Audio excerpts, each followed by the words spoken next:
Today, from U.S. Bank Stadium in Minneapolis, it's Week 11 of the NFL on EA Sports.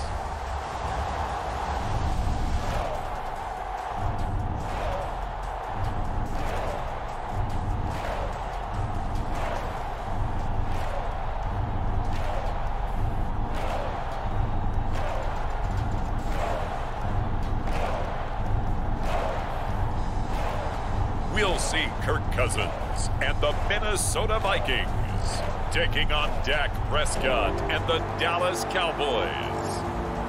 Well, later tonight in November, snowfall is forecasted to hit the Twin Cities, but right now, calm outside, and of course, a calm day inside U.S. Bank Stadium in Minneapolis.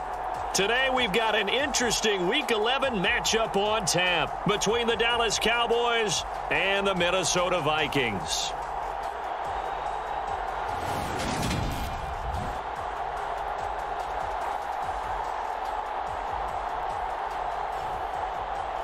Hi again, everyone. Brandon Gaudin alongside Charles Davis and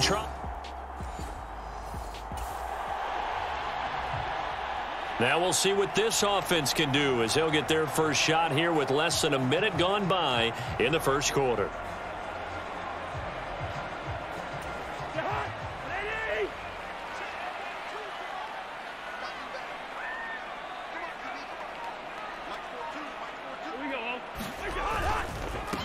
They start the drive with Cook. Fights forward for only about a yard up to the 21. The numbers a week ago for Cook. 10 carries, 60 yards. When a winning streak stretches this far, you start to wonder if a team is truly unstoppable. And here's a guy who's been very much the legs that have helped drive this team to wins week after week. And even when teams have keyed on him and tried to slow him down, he's still gotten the job done enough to avoid a loss. Talking with him in pregame, though, he thinks that this week could be his biggest week yet. On 2nd and 9, Cousins. Looking left side, and it's complete. And he'll be taken down, but not before they work it across midfield. It'll go as an impressive 31-yard gain. When they've needed a play this year, he's certainly been the guy to deliver it. As this season has gone on, he's been awfully consistent and sometimes spectacular.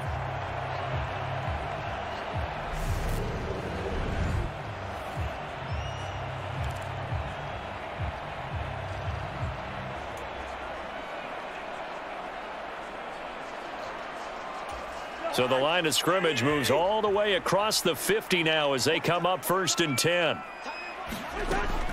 Cousins gives way to Cook. And he'll get what he can up the middle, 3 yards. That'll bring up 2nd down.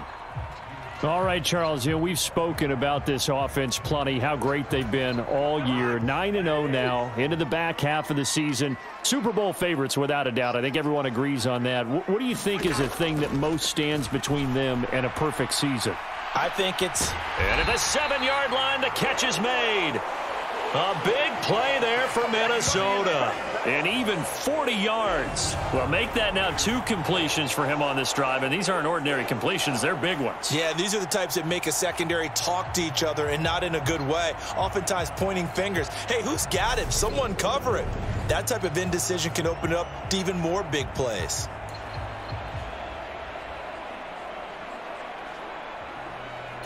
Five yards from the end zone, 1st and goal.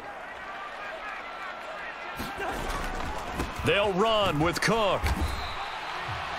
A pickup of 4 on 1st down. It'll be 2nd and goal.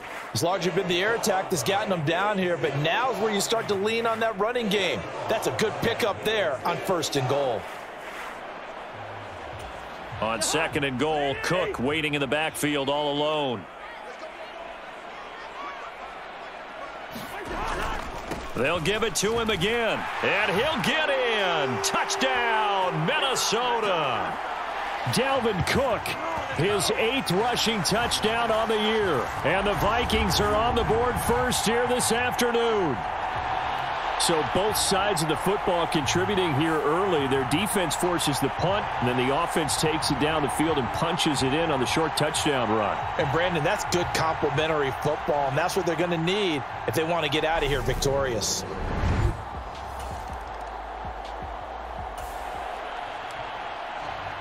A pretty big early test for the defense coming up. What can they dial up here to try and thwart this third down situation? After one, 7-0 on EA Sports.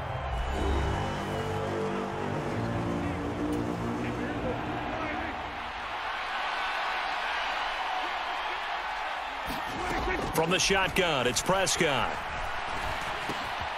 He finds his target. It's Schultz. And he gets it all the way down inside the 10 and mark him at the 5. They're able to convert on third down, and that sets up a 1st and goal.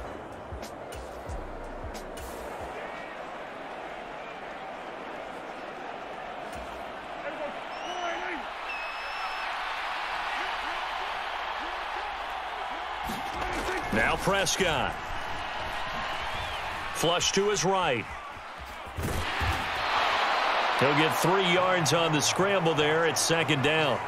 They made a nice effort to stick him with a loss for that play, but it's going to take more than that to keep him from advancing the ball. Should be an entertaining battle anytime he tucks and runs over the second half of this contest.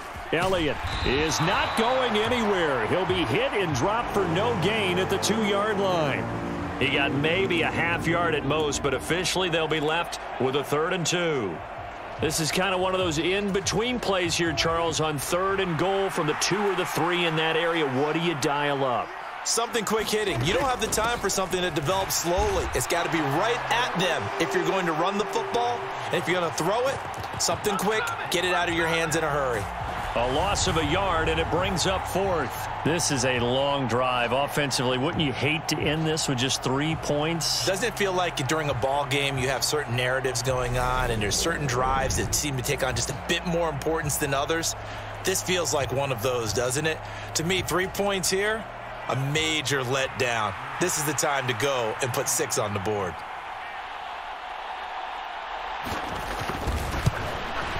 The kick by Marr is good. And they are on the board, but still trailing. It's 7-3.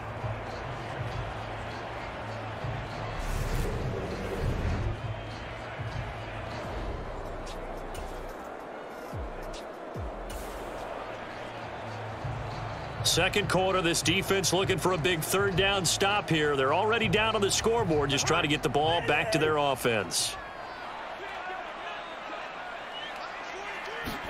On 3rd down, Cousins. Looking left sideline, it's complete. Touchdown, Vikings. A great play there. Hitting double digits with his 10th touchdown of the season as his guys are able to extend their lead. I think if you polled defensive backs, they would say the corner route, take that out, make it illegal, because that is so hard to recognize and so hard to adjust because your first move.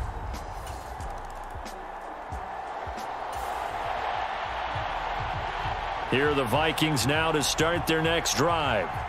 Now the question, what do you do here? Time, not really an issue. You got over a minute, but you figure from this spot you'd need a good 50, 60 yards to even consider a field goal try. Yeah, so there's optimism there, but there's also a little bit of restraint, right? You got to make sure you don't take a sack here, don't end up in the end zone, ball gets stripped. You could give up 2 points in that occasion, or maybe even... And that is caught one-handed. Oh, my, he pulled it in. Touchdown. A big play there. 92 yards. And the Vikings will extend their lead in the final minute of the half. So, Charles, that's 3 touchdowns on 3 drives, and it's just been an offensive barrage so far. Great word, partner, using barrage right there. I'm going to add another word if you don't mind. How about perfection? No surprise that they're leading right now. Absolute dominant.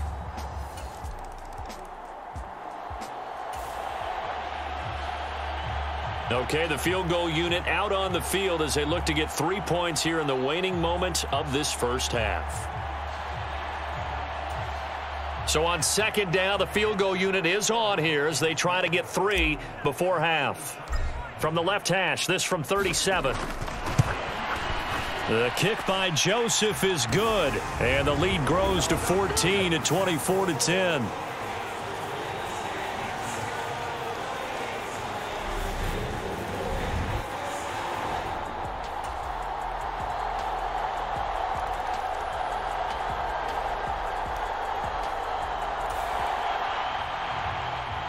A touchdown and an extra point would tie this game late. What can this defense do now that their opponents are in the red zone?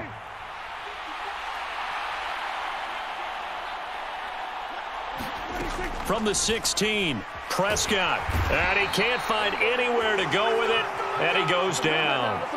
Zadarius Smith, he's the culprit, and that is now his 13th sack of the season as his great year continues. This guy is in a zone. Remember, he had a sack hat trick last week. That got him NFC Defensive Player of the Week. Another one right here. I love how you phrased that, in the zone, because I'm a firm believer that like a running back, like a quarterback, when guys get hot and get locked in, the same thing happens for guys getting sacks. Their moves are working, and they're getting home and putting guys on the ground. Now on 3rd and long, they'll look to throw. And pressure coming, and they got him once again. Zadarius Smith, 2 plays in a row now that he has gotten in there for the sack, and it brings up 4th down. He's the NFL sack leader coming into the game, and now that's 2 more that he's added to his total. He wants some separation from spot 1 and 2 in that sack category.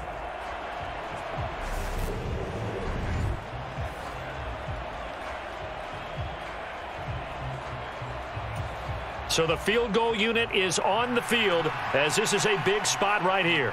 From the left hash, it's an even 50-yard attempt. And this is good. It was running out of gas there at the end, but he winds up getting just enough on it. And that'll bring him back within 4.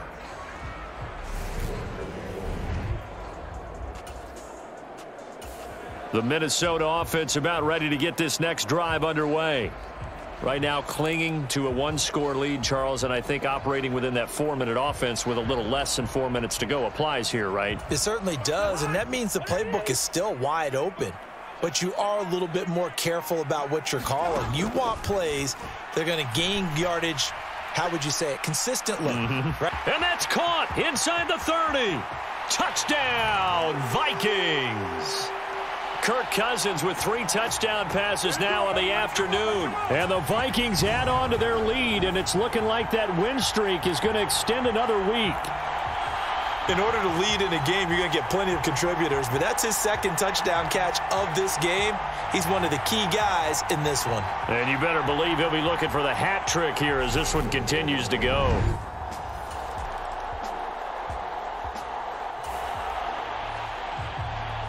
No hesitation in this situation. Down a couple scores late in the game. This offense is staying out there on 4th.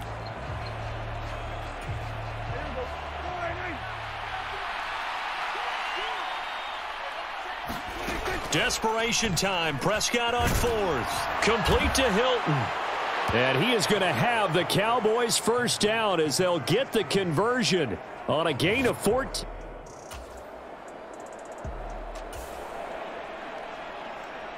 A field goal does him no good here as we drop you into this situation. Offense staying out there, and they are going on 4th down. He's got it to Hilton, and he will be brought down at about the 6.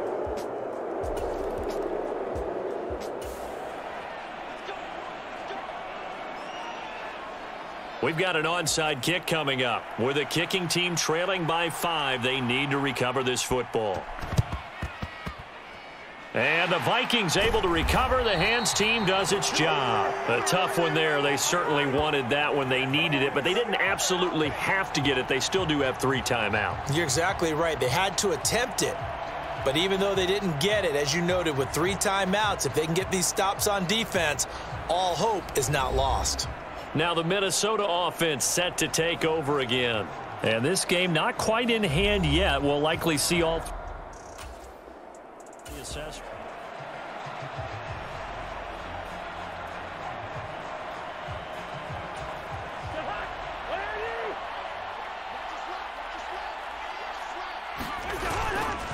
first down. Here's the run with Cook. They find some open field here. And he takes it down deep into enemy territory. Now the Cowboys going to burn the first of their timeouts as it comes with exactly a minute to go in the football game. It's first and goal, and a late touchdown at this stage could officially salt this one away. They'll run for it with Cook, and he's across for the touchdown. And in the final minute, that should just about seal it. Nice job of polishing off that drive, but all the credit there goes to that play prior. Yeah, it certainly does, because after that big play, I think resistance almost felt futile at that point, didn't it? And the very next play, they come right back, quick, fast, and in a hurry, and put it in the end zone.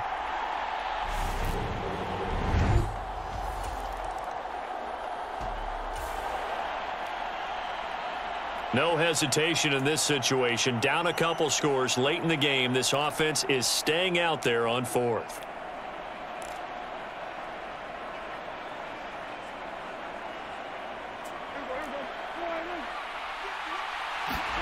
Now Dak. And it's incomplete. They cannot convert, and they turn it over. They had to go for it with such little time remaining. And the Vikings, they have the football now in excellent field position. So with that, we can just about close the book on this one, Charles. Yeah, what's the old expression about slim and none? Well, Slim just left town on that They're one. down to none? Yes, exactly right.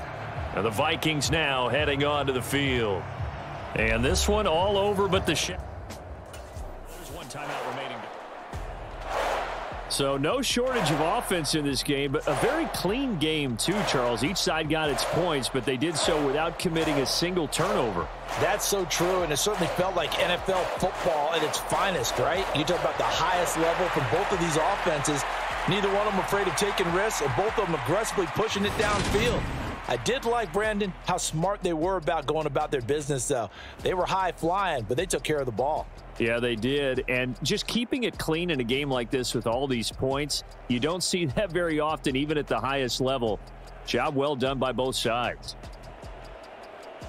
So for Minnesota, they keep on rolling 10-0 now to start the year. And they'll get another home date next week as the Patriots will come to town.